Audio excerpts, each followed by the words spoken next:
হাই হাবিবা পাকঘৰলৈ আপোনালোক সকলোকে স্বাগতম জনাইছোঁ। আজি বনাম চিকেন পোলাও। কম সময়ৰ ভিতৰতে আলহীক কুইক কিবা এটা বনাই খুৱাবলৈ মন গ'লে তেতিয়াই এই চিকেন পোলাওটো বনাই চাবচোন। সময়ো বাচিব আৰু স্পেচিয়েল কিবা এটা খুৱাবও পাৰিব। বিশেষকৈ ছানডে দিনটোত আমাৰ কিবা এটা স্পেচিয়েল খাবলৈ মন যায়। সেইদিনাখন আকৌ একো কৰিবও মন নাযায়। সেইদিনাখন এই স্পেচিয়েল চিকেন পোলাওটো বনাই খাবচোন। কিছুমান বিশেষ ইনগ্ৰিডিয়েণ্টছেৰে কম সময়ৰ ভিতৰতে বনোৱা এই ৰেচিপিটো খাবলৈ বৰ টেষ্টি হয়।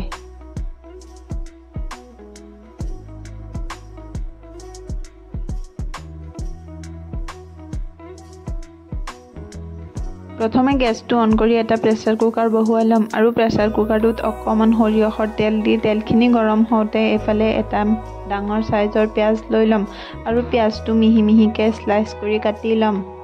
তেলৰ পৰিমাণ আৰু অলপ বঢ়াই তাতে মিহি মিহিকৈ স্লাইচ কৰি লোৱা পিঁয়াজটো ৰঙচুৱাকৈ ভাজি ল'ম।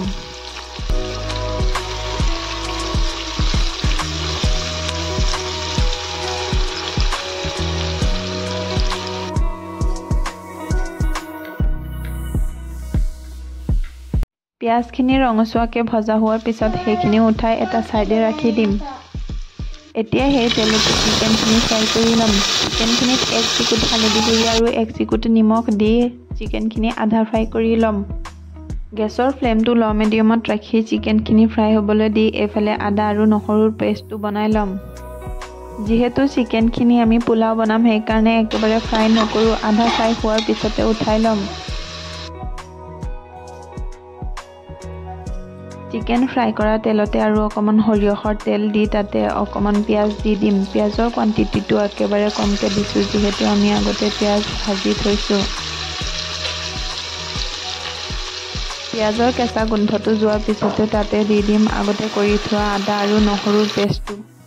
গেছৰ ফ্লেমটো ল' মিডিয়ামত ৰাখি এবাৰ আদা, নহৰু আৰু পিঁয়াজখিনি একেলগে ভালকৈ মিহলাই ল'ম। এতিয়া এটা বাতি লৈ ল'ম আৰু বাতিটোতে এই ৰেচিপিটো ব্যৱহাৰ কৰা মছলাখিনি এটা এটাকৈ লৈ ল'ম। অকণমান হালধি গুড়ি, অকণমান জলকীয়া গুড়ি, অকণমান জিৰা আৰু ধনিয়া গুড়ি আৰু লগতে লৈ ল'ম গৰম মছলা গুড়ি। এতিয়া ইয়াতে অকণমান পানী দি গোটেইখিনি ভালকৈ একেলগে মিক্স কৰি ল'ম। পিঁয়াজ, নহৰু আৰু আদাখিনি কুক হোৱাৰ পিছতে এতিয়া ইয়াতে মছলাখিনি দি দিম। মছলাখিনি এবাৰ লৰাই ইয়াতে অকণমান পানী দি দিম যাতে মছলাখিনি তলফালে লাগি নধৰে। মছলাখিনি কুক হ'বলৈ দি এতিয়া এটা কাটি লোৱা বিলাহী লৈ ল'ম আৰু বিলাহীটো মিক্সিত গ্ৰাইণ্ড কৰি পেষ্ট বনাই ল'ম। মছলাখিনি কুক হৈ যেতিয়া অলপ অলপ তেল ওলাই আহিব তেতিয়াই এই মিক্সিত গ্ৰাইণ্ড কৰি লোৱা বিলাহীৰ পেষ্টখিনি দি দিম। বিলাহীৰ পেষ্টখিনি দি এবাৰ হেতাৰে লৰাই ইয়াতে দি দিম সোৱাদ অনুসাৰে নিমখ আৰু কেইটামান কেঁচা জলকীয়া। জলকীয়াখিনি গোটা জলকীয়া দিছোঁ। ইচ্ছা অনুযায়ী জলকীয়াখিনি গ্ৰাইণ্ড কৰি বা কাটিও দিব পাৰে। এতিয়া এই গোটেই মছলাখিনি এবাৰ ঢাকি ভালকৈ কুক হ'বলৈ দিম। বিলাহীখিনি কুক হৈ যেতিয়া অলপ অলপ তেল ওলাই আহিব তেতিয়া ইয়াতে এড কৰিম মিডিয়াম চাইজৰ চামুচেৰে 2 চামুচ দৈ। দৈখিনি দি হেতাৰে ভালকৈ লগে লগে লৰাই দিব যাতে দৈখিনি ফাটি নাযায়। দৈৰ সৈতে মছলাখিনি হাফ কুক হোৱাৰ পিছত ইয়াতে এড কৰি দিম আগতে ফ্ৰাই কৰি থোৱা চিকেনখিনি।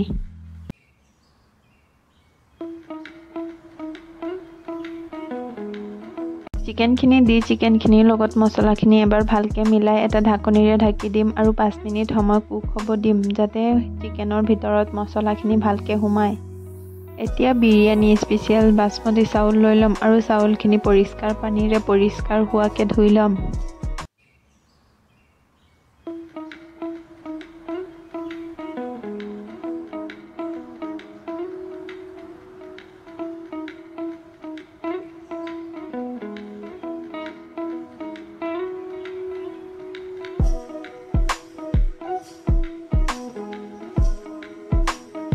চিকেনখিনি কুক হোৱাৰ পিছতে চাউলখিনি দিয়াৰ আগতে ইয়াতে বিৰিয়ানী মছলা দি ল'ম।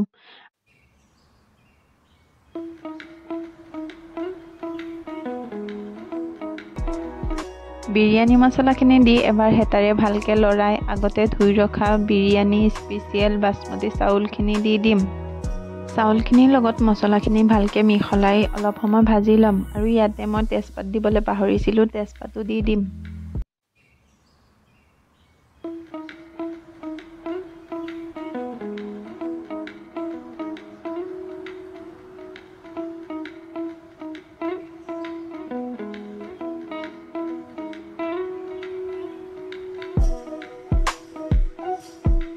মছলাখিনিৰ লগত চাউলখিনি যেতিয়া অলপ ভজা ভজা হৈ যাব তেতিয়া ইয়াত পৰিমাণ মতে পানী দি দিম। সাধাৰণতে আমি পোলাওত পানী কমকৈ দিওঁ। পানীখিনি দি এবাৰ হেতাৰে ভালকৈ লৰাই দিম আৰু আমাৰ ঘৰতে স্পেচিয়েলকৈ বনাই ৰখা গৰম মছলাৰ গুড়ি অকণমান দি দিম।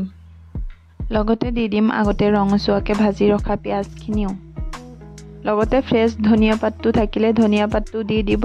ধনিয়া পাতটো অপচনেল হয়, আপোনালোকে ব্যৱহাৰ কৰিবও পাৰে নকৰিবও পাৰে।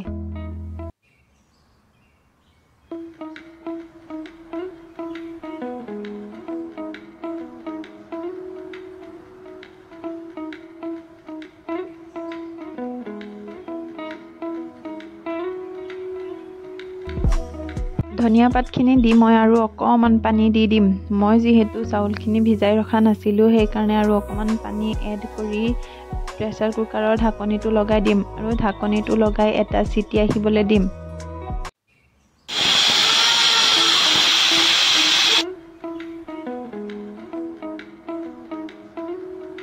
ঢাকনিটো খুলি দেখুৱাইছোঁ আপোনালোকক, চাওক কিমান ধুনীয়া হৈছে চিকেন পোলাওটো।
কম সময়ৰ ভিতৰতে বনোৱা এই স্পেচিয়েল চিকেন পোলাওটো আপোনালোকে আচাৰৰ লগত চাৰ্ভ কৰক। নিশ্চয় এই চিকেন পোলাওটো আপোনালোকে বনাই খাব আৰু কমেণ্ট বক্সত জনাব কেনে পালে। যদি ভিডিঅ'টো ভাল লাগিছে তেতিয়া লাইক, শ্বেয়াৰ এণ্ড ছাবস্ক্ৰাইব কৰিবলৈ নাপাহৰিব। কাষত থকা বেল আইকনটো প্ৰেছ কৰি দিব। অন্য এটা ভিডিঅ'ত লগ পোৱাৰ আশাৰে আজিলৈ বাই বাই।